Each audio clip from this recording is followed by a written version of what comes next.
Hello everyone, I'm Broughy1322 and welcome to highlights from the 8th round of the Multi-Class Endurance Championship Season 5. The final round of this season's championship took place on the track that's been at the end of all 5 championships, the North Loop. A long and challenging circuit, the North Loop has always been the perfect final test where quite often drivers who've done well throughout the championship can struggle.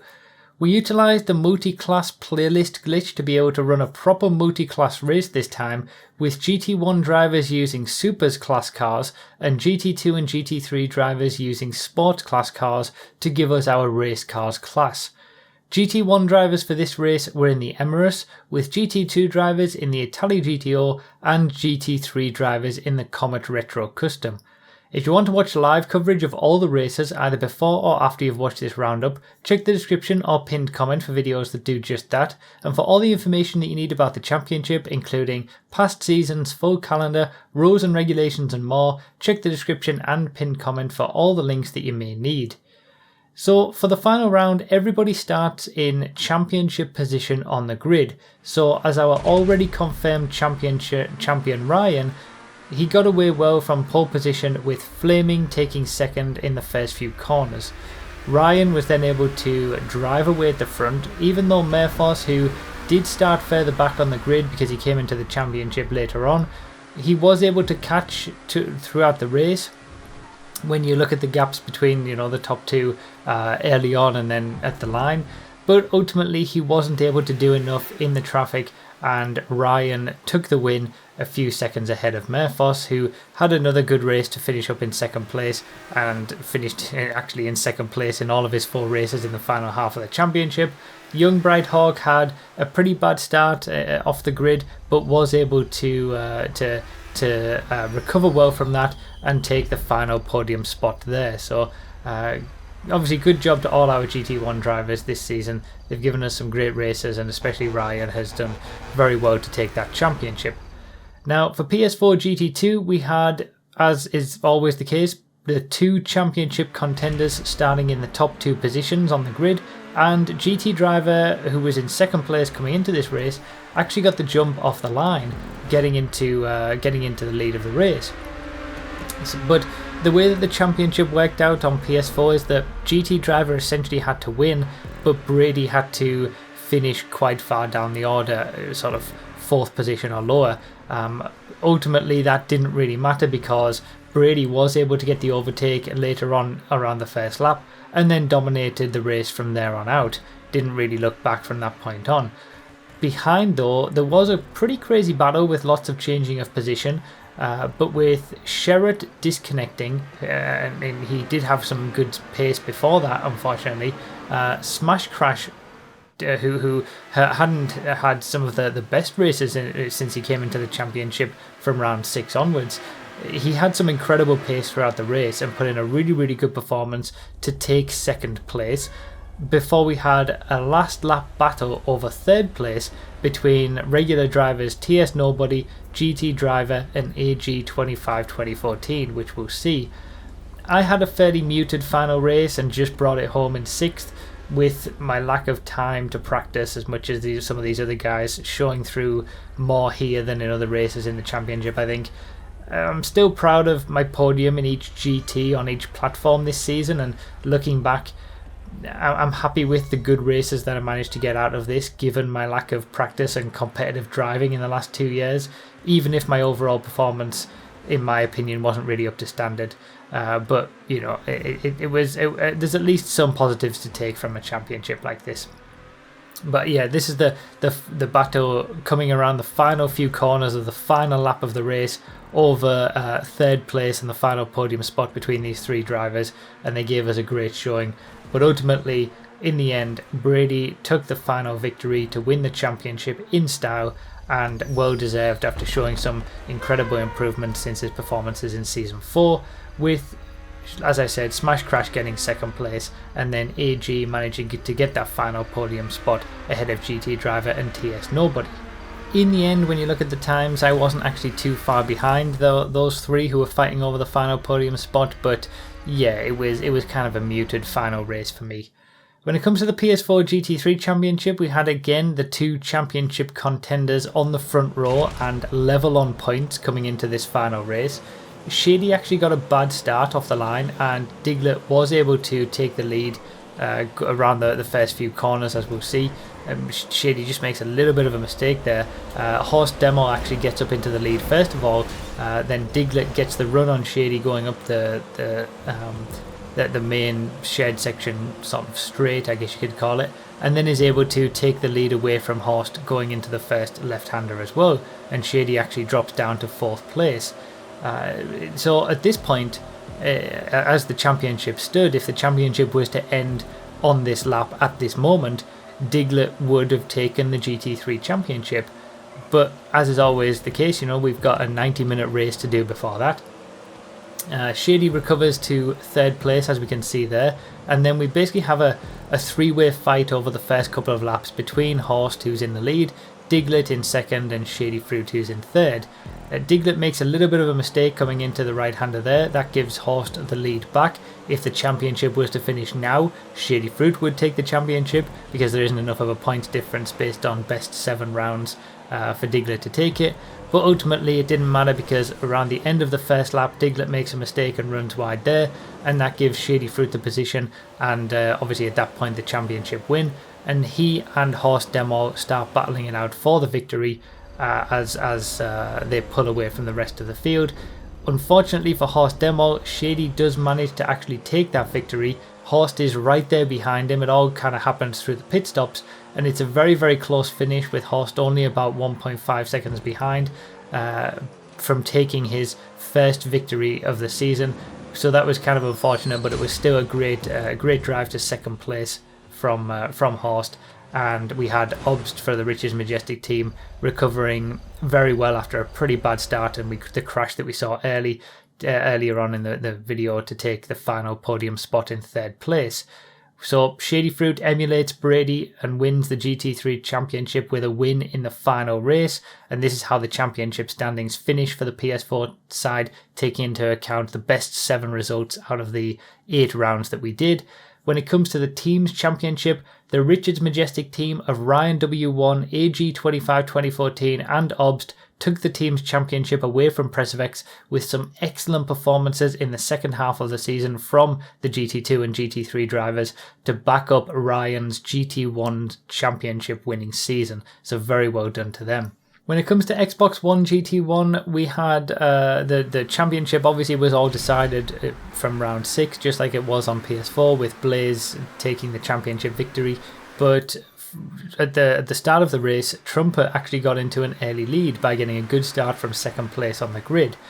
But, there's a reason that King Blaze is our Season 4 and Season 5 GT1 champion, because he's quick, and he managed to catch up to Trumpet around the first couple of laps, and eventually on lap 2 get past him and was able to drive away from that point on, winning the race very well. And again, just like Ryan did on the PS4 side, winning the race and winning the final race and the championship in style. Trumpet actually has a bit of a nightmare by lag hitting SG Appleby, the GT3 car, having to wait for that, and then having a miscommunication and getting caught up with Trumpet wanted to be going left there and SG Appleby wanted to be going straight on, so drops all the way down the order. Actually does very well to recover to 5th place, just behind Smooth JD, and they were very close at the line, with Smooth JD having a very good final race as well. They had Smooth JD had a very good battle with Edible Hornet in the early stages over 3rd place, as we'll see as they come past, and Baggins, who again kind of like Murphos, came into the championship halfway through the season, had a very good run to 2nd place as well. So Blaze ultimately got the win with Baggins in a good 2nd place, and said that he could have done another hour and a half driving around the track. So that was good, at least he enjoyed it. And in 3rd place, Edible Hornet was able to get the better of Smooth JD and drive away. And that 3rd place that Edible Hornet got in this race actually secured him 3rd place in the championship as well, after a great season in which he was only drafted in as a late replacement before the championship for a previous GT1 driver who couldn't make it. And Edible Hornet had only previously signed up to be a reserve driver. He ended up doing all the rounds and got third in the GT1 Championship, so well done to him for that. But we'll move on to the Xbox One GT2 battle now, and this is where there was a championship to be decided. So the battle in the race was basically the battle for the championship, with Charlie Addo getting the early advantage off the line from second place, but G-Ross was able to keep the lead going into the first corner, as we see there. While behind, Jetta would take a good third place ahead of the rest of the pack, all the eyes were on this top two, with the winner of the race between these two drivers, G-Ross and Charlie Addo, going to become the GT2 champion, so it was winner takes all. For a long time, G-Ross was able to keep the lead until the first round of pit stops about halfway through the race, where Charlie managed to leapfrog G-Ross by taking his stop first. He took his pit stop first, putting in a better lap time, and he was able to overhaul him and take the lead from that point on. As we'll see, G-Ross is coming out of the pits here, and we'll see Charlie fly past on the right hand side. And from that point on, that was pretty much the only change in position between these two throughout the entire race. But it was always so close between them. G-Ross was never too far away behind. We're coming on to the final lap here, and he's right behind Charlie. You can see how close they are. It was the same story in the first half of the race, just with the positions reversed. But in the end, Charlie was able to take the victory even after a nervy final lap, to just as they've been throughout the entire season, really, nose to tail and trading victories.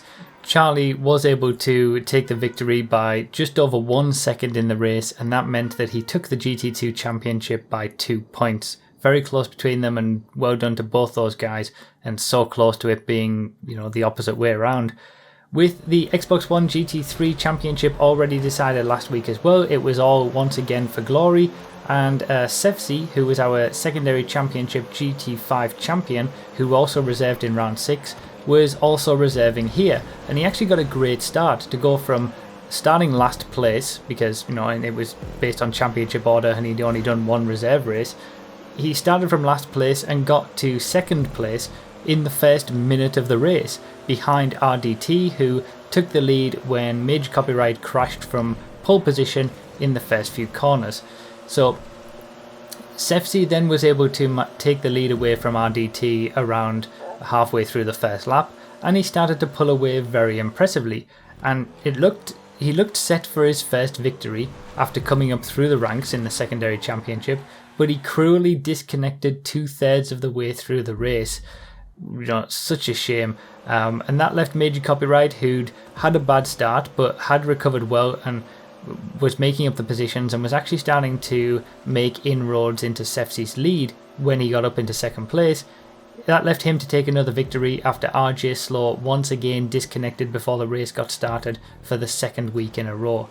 RDT managed to hold on to second place, but the main story for this race was that our third placed finisher, Infamous Ryan.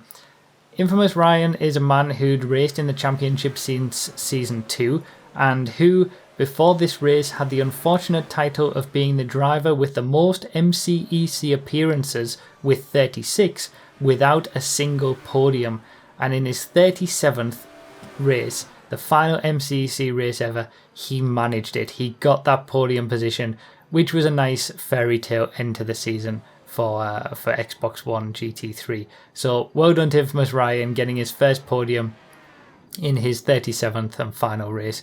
Good job there. And also Major Copyright taking the final win of the season, as he took the GT3 championship as well. Unfortunate for Sefsi that someone who came through the ranks from the GT5 championship, the secondary championship, it couldn't get that win. But it's cruel how it works out sometimes. When it comes to the team's championship, as we see how all the championships finished in terms of points, the Globe Oil team of Trumpet Master, Matty H and Major Copyright took the crown ahead of Ron with a decent gap. mainly because of RJ Slow's 3 disconnections throughout the championship, costing the Ron team a good haul of points. It would have been a really close fight otherwise, so it's a shame that we didn't get that coming towards the end of the championship, but it was still a very well-deserved championship, following up Glowboy also winning the Season 4 championship on Xbox One with major copyright and Matty H2. So now we're moving on to PC GT1, and all the championships on PC were still to be decided. For GT1 it was between Cleo and Darnock, with Cleo getting the early advantage and leading from pole position, and Mindless Riff, who was third in the championship, getting up to second place in the race early on. And it stayed like that for a long time, with Cleo looking to cap off a championship victory in style with a win, with Darnock actually being overtaken for third by Tupper's Eric, who made some earlier stops and had some great pace towards the end of the race. There wasn't really any risk of Cleo losing the championship anyway, since Darnock needed to win the race, with Cleo finishing in 4th place or lower. But coming into the final 20 minutes of the race, Cleo actually ended up making a mistake, which gave Mindless Riff, who himself had never been too far away and was having one of his best races, that gave Mindless Riff the lead, which he kept for the next 15 minutes until the very last lap. So as you can see, these are the top 3 being very close coming onto the final lap. Mindless Riff, Cleo and Eric, who'd been putting in some great lap times in the final stages. But unfortunately, in a carbon copy mistake to that of Cleo, Mindless Riff loses the lead of the race and actually drops down into 3rd place, losing 2nd place to Eric as well. And it was a big shame actually, because Mindless Riff had been the only GT1 driver on PC this season to attend all the rounds and has had a number of 2nd and 3rd places, but unfortunately just couldn't get that breakthrough win, and there was only 3 minutes away from doing it. So in the end, Cleo did take another win to take the GT1 championship, with Eric not too far behind in 2nd and Mindless Riff taking another podium in 3rd, in a really entertaining close race for the final victory, as well as 4th place as well, because Blaze and Darnock swapped positions quite a few times in the final few laps. But now moving on to the PC GT2 championship, this was probably one of the most incredible championship finales we've ever had, with 4 drivers able to take the championship. Basically, if Mountain Jed starting on pole position, Danny Annie or O'Darn won the race, they'd win the championship regardless of what happened anywhere else. CT-Ski also had an outside chance to win the championship as well if he won the race and Mountain Jed didn't finish in 2nd place. So Mountain Jed got the best start to lead from pole, but CT-Ski managed to jump from 4th place on the grid up into 2nd, and midway through the first lap actually got into the lead by overtaking Mountain Jed. But at this point, he still wouldn't win the championship since Jed was right behind him in 2nd place. The championship would still go to Mountain Jed if he finishes 2nd and CT-Ski wins. Coming on to the 2nd lap, Jed manages to retake the lead after a small mistake from CT-Ski before they have a great battle on the downhill section of the track that we're going to see. Really good side-by-side action, and so some of this part of the track really does promote this kind of stuff, and it gives some great action as O'Darn is there in 3rd place, just waiting in the wings to see if anything happens between these two, which in the end it does.